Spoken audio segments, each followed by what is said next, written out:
Yo, what's going on, y'all? It's Combo Breaker 99 back on the fight front once again. Just kind of wanted to go back and do my post-fight thoughts on Jennifer Maia versus Roxanne Modafferi. This was a pretty good fight. It was a pretty good, entertaining fight. I just went back and watched it because I was watching that Pacquiao Thurman card and just a whole bunch of other fights I was watching, man. But I actually liked this fight, man. It was pretty entertaining. Jennifer Maia, this is her second fight with Roxanne Modafferi and her second time beating her because she fought her a few years back, like 2016, I think.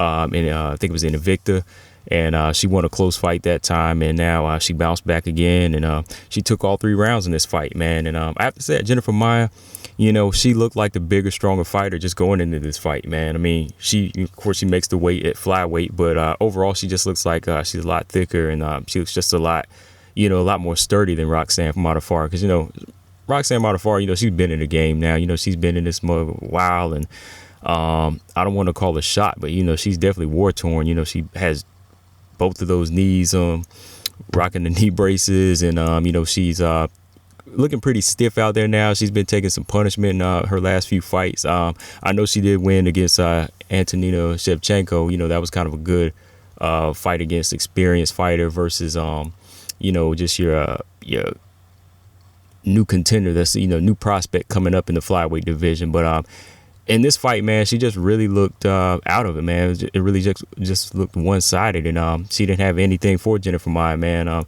Looking at the first round, man, both fighters started with striking, in the opening seconds. They went right in the middle, trying to establish their jabs. But Roxanne, I'm not gonna lie, she let a nice right hand go in the beginning of the fight.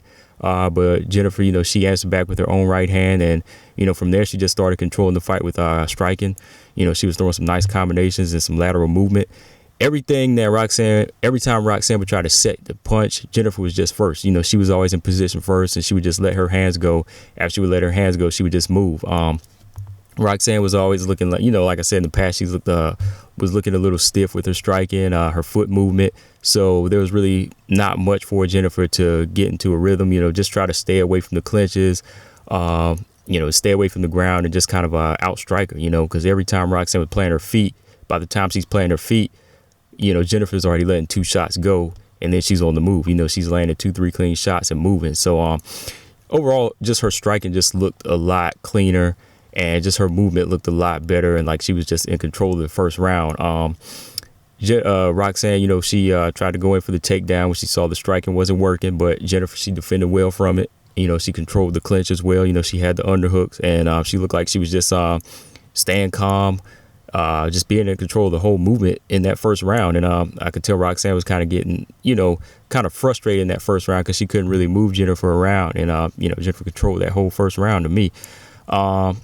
Second round, I say Roxanne, she started a little bit better with her striking. She was starting to land her right hand a little bit more as Jennifer was kind of slowing down a little bit and wasn't moving as much. But as soon as that happened, Jennifer kind of made that adjustment. She started picking up the movement again, throwing more punches. She took control of the striking again, landed better combinations, and she cracked Roxanne with a good overhand right a few times. And these shots, they were really starting to hurt Roxanne. Roxanne, she's tough. Like I said, she has a good chin. She doesn't really show pain, but, you can only do so much whenever that shot lands on your brain. It's telling you that you're hurt. Your legs might start to wobble, or, your chin, that those nerves will just start to give. But Roxanne, she tried to go in for another clinch right after, just getting outstruck again. And Jennifer, she went in for the underhook. She broke free. And when she broke free, she just cracked Roxanne with another right hand that rocked her good, man. I could tell she was hurt from that one. And I kind of thought Jennifer would jump on her, but she might have thought she was playing possum. So she kind of just went back to what she was doing. And as Roxanne tried to go in for a takedown, just nice, strong movement from Jennifer Maia, man. She grabbed her and just kind of threw her down. Like as they were in the clinch, she just kind of broke free and I guess kind of threw her down and kind of took the wind out of Roxanne. And that almost looked like a knockdown. She just hit her back like it took some wind out of her, man. So overall, another round I had to give to Jennifer Maia, man. The last round, I'd have to say that Jennifer just piecing her up, man. Jennifer just piecing Roxanne up with some good right hands, just cracking her again every time she would try to come into her range. And she was just controlling the whole distance, man. And as Roxanne was trying to clinch again, there was a point where Jennifer got in the clinch on the underhook again, and then she just, as they broke free, she landed a big right uppercut where you could see Roxanne just wince in pain, and you could really see she was hurt, man. She was really busted up. Roxanne, overall, man, was just taking too many shots even in this round. You know, she kept trying to go in for the clinch because she was just didn't really have any other game plan. I know, okay, if you're getting outstruck, you have to go in for the takedown because you might get fare better on the ground, but she was just kind of telegraphing the takedowns where she would just kind of run in and try to outstrength Jennifer, but Jennifer just seemed like the overall stronger fighter. And Jennifer, once again, in that clinch, man, she just kept kind of like peppering a little bit of strikes and landed little elbows on Roxanne. And, man, overall, man, I'll just say it was just a good ass whooping by Jennifer Maia, man. You know, she made it a much more solid victory than the first time they fought.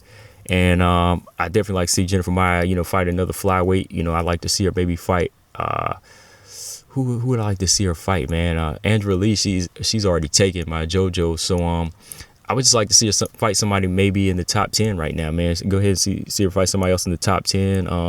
As for Roxanne, man, it's really hard to say with her. You know, she's a vet in the game. She can be dangerous, but at the same time, when she gets a win here and there, it can kind of give her that false confidence, like she can climb back up the ladder. So I really don't know where she stands, man. Like, you know, she seems a little bit more war-torn, injury prone. So for me, I would probably like to see her maybe call it a day pretty soon, man. Maybe take 1 or 2 more fights just to see where she's at for her. But other than that, man, I don't really see her coming back and really giving any tough fights to anybody in the top 10. I mean, at this point, maybe a fight with Montana. You know, maybe her and Montana could fight. You know, they're both on the losing side right now, just to kind of see where Montana is, where she stands, and see where Roxanne is. See if she can fare against a fighter like her. Yeah, but yeah, man, that's all I got in this one, guys. Like I said, I was just busy watching those the boxing this past weekend. I'm also going to go back and watch this Rocky Pennington and Irene Aldana fight. I'll be back with my post-fight thoughts on that as well. Just make sure y'all subscribe. Combo Breaker 99. I'm out. Peace.